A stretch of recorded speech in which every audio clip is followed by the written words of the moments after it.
Hi guys, we're Tanaw Studio and welcome to our YouTube channel.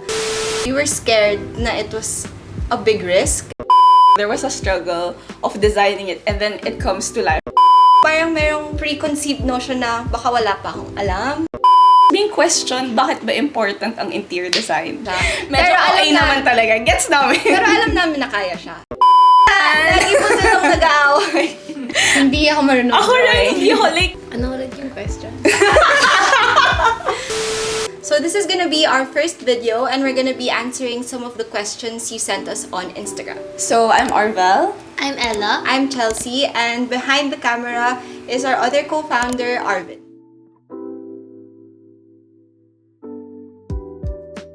I think we started early 2019. Yeah, I think late 2019, mga December. Early 2020. Early 2020. So, I mean, before we started, we would ask help na from each other. Like, hey, Chels, can you help me with this project? Do you think this looks nice? Same with Ella. Kasi parang after we graduated, we started freelancing first. So each of us had our own projects, but we would consult each other for help. Tapos, when we really wanted to launch Tanaw, as Tanaw, nag-start yung pandemic, so we had to hold it a bit. And then, in the middle of it, we were like, sige na nga, try natin. And then you guys called me and said, tara, mag-start na tayo ng studio. So, yan. First project namin would be si Ray, her bedroom, and private story. Yeah, We also had... a residential Yes. project. So I think number one was we were scared na it was a big risk, especially for us na we had our own full-time jobs. So it meant having to quit that and starting something new. And it really took a leap of faith to be able to start something, especially feeling namin wala pa kaming alam. For me naman, what was really hard was setting boundaries kasi it's your business. So, 24 hours mo talaga siyang iniisip. Like, even weekends, and then before talaga matulog, yung nasa isip mo is Tanaw. How am I gonna do this? How am I gonna do that? For me, I think it's proving myself to my family na I can do it, I have my own business, and it's something na it's gonna be in the long run pala. Na hindi lang siya panandalian na, Yeah. what do you call that? Parang Hindi lang hindi siya siya for- instant. Oo. Yeah, so parang you have to Plan it, Yeah. you really gonna invest your time and your effort dun sa business na yun. So, Hindi- so for the first year, halos wala kaming sweldo. Oh, yeah. So, it was hard to convince our parents na this was the right path for us. Growing up, my dad was in the construction business and I'm always amazed with his work. Like, lagi niya ako sinasama. And then, I always knew na I really want to work with him. However, ang hirap pa rin naka-work. Wala silang sense of timeline. So, it's a good thing na we started our own. I guess it was same for me. My parents are also from construction. Nasama na lang. As in, like, since I have a background na nga, so I thought it would be an easier transition from college na yun na yung field ko. Kasi if ever I need help, I could consult with them. Yun. For me naman, super long story, pero parang napadpad na lang ako sa interior design. But I eventually learned to love it, and now I super duper love it. I also work kasi sa events. Yung nagustuhan ko nga na in events, after one thing, ang tagal-tagal mo planuhin, after the event, you have to take it down. So, ang sad lang na, ang tagal ko inisip yan. Tapos bigla, oh, wala na. So, with interior design, you see it ginagamit. And then, it's such a nice feeling to turn it over to your client. And then, they'll be like, uy, ang ganda. Hindi ko nasabi sa inyo, pero ito yung gusto ko. Yung ganong feeling. Yeah, that kilig. Yeah, I like that too. And I also like how people don't really realize but changing your space in a nice way, it can really change your life. Whenever we have clients who message us after the project na they're super happy with their space, Yeah. it's so easy to use, sobrang fulfilling nung feeling. Yeah.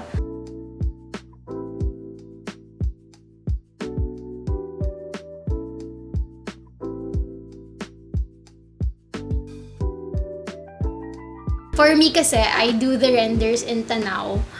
And yung render, it's like an actual photo of yung magiging itsura ng space. And during the process of designing, makikita mo na konti-konti na siyang nagiging nabubuo. Nakakilig lang na it's really the same. Yeah, like minsan the render looks exactly like Yeah. what actually happened after construction and everything. And sobrang satisfying pag pinagtabi mo yung dalawang pictures tapos magkamukha sila. Lalo na if ang detail niya and like there was a struggle to build it, there was a struggle of designing it, and then it comes to life, it's all together. Ang saya. Interior design. Interior design, it's okay, sige, sabihin na natin na palamuti lang siya. It's decor. Pero there's a hidden layer to it of technicalities. Like, yung color lang ng ilaw. I feel like mapapansin nyo to with YouTube videos. Since you're here, mapapansin nyo na color lang ng videos nagpapalit because of the changing ng light. So imagine nyo, if you live in your space, tapos dim siya, ang gloomy ng feeling. So, ganun rin yung interior design. There's a lot of little things na hindi mo napapansin na affects your life, affects your process. Your way of living. Your way of living, yeah. The reason na kailangan natin ng interior design, like, hindi lang siya pampaganda, but there's a science behind it. For us, it's really a science. Like, there's a method behind it. We really study your space, we study your lifestyle, we study your needs. It's like a merge of form and function. So we try to find the balance between the two. And then we make sure talaga na the function is met. Lahat ng needs mo for the space, magagawa with the design. And one thing that Tanaw is really keen on doing is making the space feel like it's yours. With us, we really try to envision or we really try to put yung heart ng client namin. So we want the space to be theirs. We want them to own it. To feel like it's them. Yeah, yeah.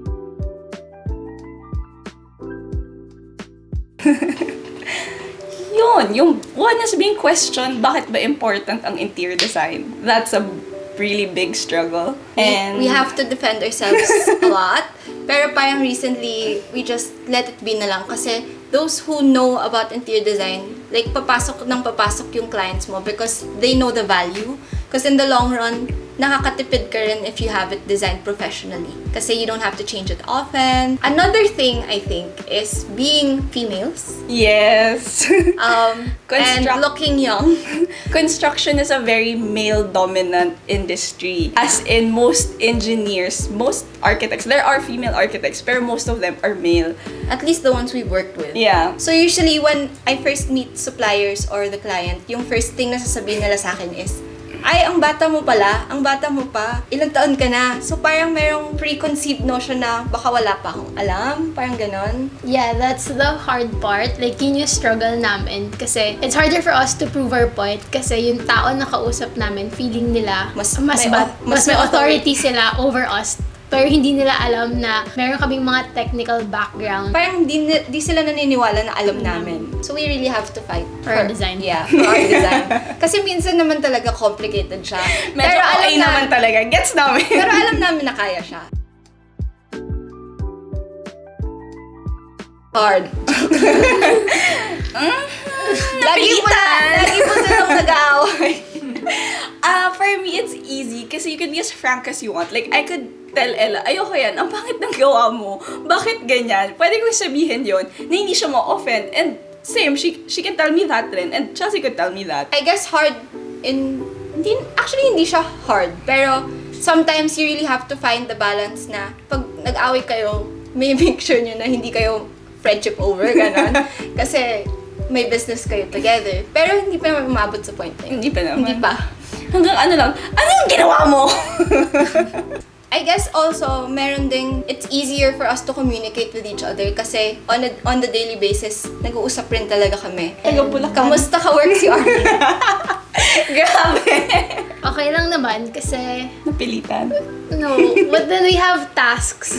And talagang sineseparate natin kung sino yung mas magaling per project.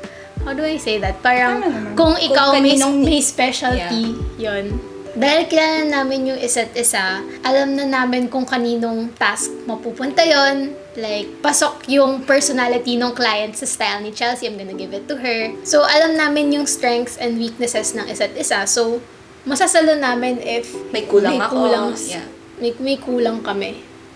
Tsaka alam na namin siya yung mag-render.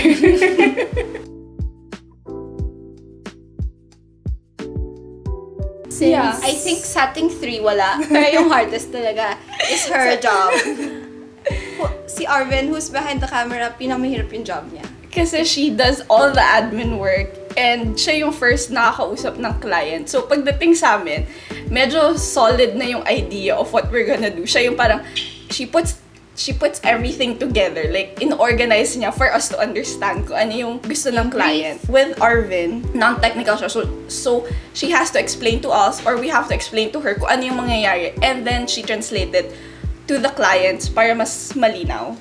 Aside from that, siya din yung gumagawa ng marketing stuff namin, lahat ng IG posts. So kami nagde-design lang talaga kami, siya na everything else. Siya na bahala. So wala talaga yung Tanaw kung wala siya. Ano ulit yung question? Siguro between us three, may additional work lang si Ella because she does the rendering kasi kami ni Arvel pang grade school yung renders namin. Hindi siya talaga maganda. So si Ella, master renderer. So aside from nagde-design siya, She does all the rendering. renders din siya. Pero pag marami na siyang renders, sinasalo namin yung other design jobs niya. Yeah. Artista. Or singer. In that line. Showbiz, ganun. Well, di ko ma-meet yung kay Arvel, but I'll be working with my dad. Ako siguro event stylist or production designer. So, kayo na lang hire ko. Para sa mga photo. O para sa mga shoots ko, ganyan.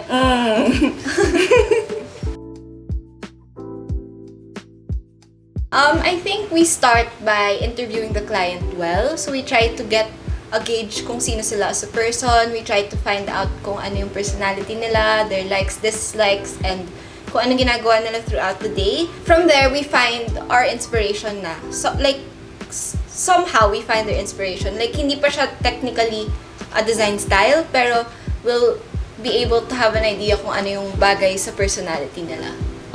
We have this one project. The clients are very artistic. As in, one's a theater actor, and one is may artistic background rin siya. Like, she studied interior design. Ay, hindi, sorry. She studied production design. So, very artistic nga yung client. So, yung naging concept namin was yung telephone poles na may tubero poster kasi it's a mixture of different textures and a mixture of different styles ng visually styles. So, yun yung naging concept namin. Kasi we want something different. We want something playful. So, we went with that concept. Which, sobrang nagustuhan ng client. Medyo suntok sa bond, pero nagustuhan ng client. So, I guess our favorite clients to work with are those na are really collaborative. Like, they'll really tell us what they want and then they give us the freedom. Like, they trust us to design something na is not very typical and parang wala kaming boundaries. And that's where we get to explore and that's where we also get to learn more. We get to do stuff na we haven't done before. This, when the client is okay with it, super happy namin. Like, I think yung isa nating project in the South, yung residential. Yes. It's a very modern design. It was originally 3 rooms na we put together into one. Kaya sobrang challenging siya for us. And the outcome, it was really nice. Congrats. And the client was super duper easy to work with. Yeah, she really let us explore what we can do with the space. And she was also really easy to talk to. Like, out front, sinabi niya yung mga boundaries niya with what she wants. So my current favorite project is located in Pasay. And the thing that I love about it is that the client really pushed me to design out of my comfort zone since I'm used to designing with neutral palettes, more of the wood tones. However, yung client, mas gusto niya yung mas Super colorful. super colorful, which is hindi ko siya gamay. But then, she collaborated with me, so napalabas namin yung okay talaga na design na nagustuhan niya. And she was very honest from the start na I don't like it, pwede ba natin i-revise yun? And I really appreciate na she made it easy for me to understand kung ano yung gusto talaga niya mangyari.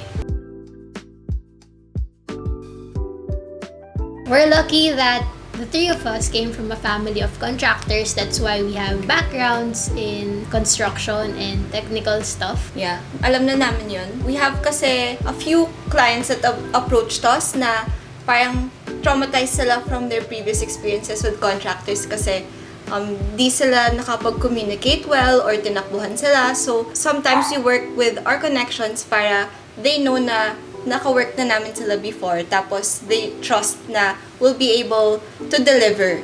But for other stuff, we also have, Depending on the situation, because there are projects na very specific yung kailangan nila for construction. So, we use other contractors rin and we match the contractor with the client. But this, lahat ng final say nito is always the client.